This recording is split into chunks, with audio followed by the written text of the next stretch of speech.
TR నిజం. నేను మీ తాళ్ళపల్లి రమేష్. ఈరోజు మార్నింగ్ న్యూస్ చదువు అన్ని పేపర్లోని ప్రధాన వార్తలు ఒకసారి చూసుకుందాం. దళితుల పైన భారీ కుట్ర జరుగుతూ ఉన్నదా ఆలోచించుకోవాల్సిన సందర్భం ఉన్నది. ఎందుకంటే మతం మారితే రిజర్వేషన్లు కట్ అవుతాయట. ఇది సబబేనా? మీరు కామెంట్ రూపంలో కింద తెలియజేయాలని చెప్పేసి టిఆర్ నిజం నుంచి ఒకసారి ఈ సోషల్ మీడియా వేదికగా మిమ్మల్ని ఒకసారి అడుగుతాను.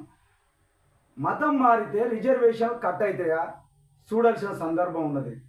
అయితే ఫస్ట్ కూడా ఆలోచన చేయాలి. ఎస్సీ సామాజిక వర్గాలంతా ఎందుకోసం మతం మారిరో ఒకసారి ఆలోచించుకోవాలని చెప్పేసి ఈ సమాజానికి వ్యవస్థను మొత్తం ఒకసారి ఆలోచింపజేసి మీ కామెంట్ రూపంలో తెలియజేయాలని చెప్పేసి మాట్లాడతాను. వీళ్ళు ఎందుకు మతం మారిండ్రు, వీళ్ళు ఎందుకు ఆ పక్కకి వెళ్ళిపోయినరు? ఈ హిందూ సమాజంలో పుట్టిన వీళ్ళంతా వాళ్ళ మూతికి ముంత వెనకాల చీపురు కట్టి నడిపించిన సందర్భాలు ఉన్నాయి. ఇది ఎవరి వల్ల జరిగింది? ఇది వాళ్ళని మనిషిగా చూడకపోతేనే కదా మతం మారింది. ఇప్పుడు చాలా దిక్కులలో చూస్తాను, కొన్ని ఊళ్ళలో కొన్ని దిక్కులో చూస్తాను. ఏంటిదంటే ఈ సామాజిక వర్గాలకు ఇప్పుడు విలేజ్ పర్పస్లో కానీ మండల పర్పస్లో కానీ కొన్ని సందర్భాల్లో చూస్తే కొన్ని దేవాలయ కమిటీలు ఉన్నాయి.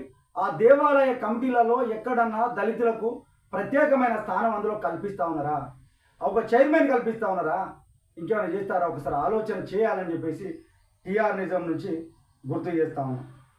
ఇంకా ప్రధాన పేపర్లో వచ్చినటువంటి ఒక విషయాన్ని అన్ని పేపర్లో ప్రధాన వార్తలుగా వచ్చినాయి. అదొకసారి మనం చూసుకుంటే,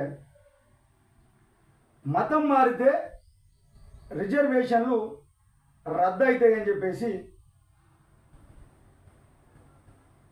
చెప్తా ఉన్నారు. మతం మారితే ఎస్సీ హోదా కోల్పోయినట్టు. ఎవరైతే ఇక్కడ ఉన్నటువంటి వాళ్ళు హిందూ, సిక్కు, బౌద్ధ 3 మతాలే ఉన్నాయి. ఇతర మతాల్లోకి మారితే ఎస్సీ రిజర్వేషన్లు అసలు వర్తించాయి. క్రైస్తవ మతాన్ని స్వీకరిస్తే దళిత హోదాను పొందలేరు. ఎస్సీ ఎస్టీ అకృతాల నిరోధక చట్టం కింద వారికి రక్షణ లభించదు. ఏపీ హైకోర్టు సంచలన తీర్పిచ్చింది. దీన్ని కూడా మనం స్వాగతించాల్సిన సందర్భం ఉన్నది. దీన్ని ఖచ్చితంగా మనం గౌరవించాల్సిన సందర్భం ఉన్నది. మనం కూడా గౌరవిస్తాము. టిఆర్ నిజం నుంచి దీన్ని స్వాగతిస్తాము.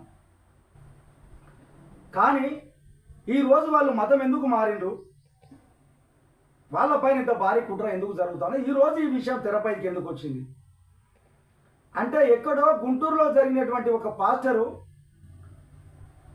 ఒక కేసు పెడితే ఆయన ఎస్సీ దళిత సామాజిక వర్గానికి చెందినటువంటి ఆ వ్యక్తి పోయిన ఎస్సీ సామాజిక వర్గానికి చెందినటువంటి వ్యక్తిని నా పైన ఫలాని వ్యక్తి ఇట్లా చేసిండు అని చెప్పేసి సందర్భానికి వస్తే కోర్టులో కేసు ఫైల్ అయింది. అది కోర్టు దాకా పోయింది. అయితే ఎవరైతే అభియోగం మోపబడ్డాడో ఆ వ్యక్తి ఈయన ఎస్సీ కాదు, ఈయన క్రిస్టియన్ మతాన్ని స్వీకరించినాడు, ఎస్సీ కాదు అంటే అక్కడ ఉన్నటువంటి సందర్భంలో బీసీ సంథింగ్ ఏదో వస్తుంది. కాబట్టి ఆ సామాజిక వర్గానికి చెందినటువంటి వ్యక్తి తప్ప ఎస్సీ సామాజిక వర్గానికి చెందినటువంటి వ్యక్తి కాదు అని చెప్పేసి చట్టం చేశారు. ఇది ఇప్పుడు తెరపైకి ఎందుకు వచ్చింది ఆలోచన చేయాలి. ఇప్పుడు నిజంగా ఇది చెల్లదు అనేది ఒక చట్టం తెస్తే పార్లమెంట్ సాక్షిగా దీన్ని చట్టం చేయాల్సిన సందర్భం ఉన్నది. అక్కడ జరిగినటువంటి సంఘటన ఇది భారతదేశం దళితుల పైన మొత్తానికి చెప్పడం అనేది సమర్థవంతంగా ఉంటుందా? ప్రజల పక్షాన ఒకసారి ప్రజలను అడుగుతా ఉన్నా. ఇది సమంజసమైన మీ అభిప్రాయం కామెంట్ రూపంలో తెలపండి. దళితులను ఆ రోజు వాళ్ళు మనుషులుగా గుర్తించలే. వాళ్ళు ఎవరైతే ఆప్యాయత దొరికిందో ఆప్యాయత ఉన్నటువంటి వ్యక్తి దగ్గర పోయి నాకు భరోసా ఇక్కడ దేవుడు ఉన్నాడని నమ్మకం కలిగించే వాళ్ళ దగ్గరికి పోయి ఆ దేవుడు ఉన్నాడని చెప్పేసి వాళ్ళు కొలుస్తూ ఉన్నారు. నీ దగ్గరకు వస్తే గుళ్ళకి రాని సందర్భాలు ఉన్నాయి. ఈ మతాలన్నీ ఆడ అనుభవించిన వాళ్ళు చరిత్రలు పుటలలో రాసి ఉన్నాయి. నీళ్లు తాగడానికి కూడా నీళ్లు పోయాక దోశలతో తాగిన సందర్భాలు ఉన్నాయి. ఆ సామాజిక వర్గాలకి కట్టు బానిసలుగా చూసి వాళ్ళు మనుషులుగా చూడలే. ఇంకోటి కూడా చూడాల్సిన సందర్భం ఉన్నది. వీళ్ళ మతం మారితే అక్కడ వాళ్ళు వివక్ష నుంచి బయటపడుతున్నారా ఒకసారి ఆలోచన చేయాలి. కొన్ని కులాల వాళ్ళకి కొన్ని చర్చీలు ఉన్నాయి, కొన్ని వాళ్ళకు కొన్ని చర్చీలు ఉన్నాయి. మరి వీళ్ళంతా కలిసి వాళ్ళ పిల్లల్ని ఒక్కో వాళ్ళకి ఇచ్చుకుంటా ఉన్నారా? అక్కడ కూడా వివక్షకి గురవుతున్నారు కదా. ఈ భారతదేశం మొత్తంలో వాళ్ళు అనుభవించిన కష్టాలను వాళ్ళని ఆదుకున్నది ఎవరు అంటే వేరే వాళ్ళు కూడా మతాలు మారుతూ ఉన్నారు. మతాలు మారినటువంటి రెడ్డి క్రిస్టియన్ ఉన్నాడు. ఇక బీసీ వాళ్ళు కూడా మారుతూ ఉన్నారు. మరి వాళ్ళు వాళ్ళ కులం నుంచి అటు ఆ పైపున వాళ్ళకి రిజర్వేషన్ ఎట్లా వర్తిస్తాయి? ఓన్లీ ఎస్సీలు మారితేనే ఈ రిజర్వేషన్ కట్ చేయడం అనేది అంతర్యమైంది. ప్రజలే చెప్పాలని చెప్పేసి టీఆర్ నిజం నుంచి గుర్తు. ఖచ్చితంగా ఈరోజు హిందూ ధర్మాన్ని బతికించాల్సిన అవసరం ఉన్నది. హిందూ దేశం కాబట్టి బతికించాల్సిన అవసరం ఉన్నది.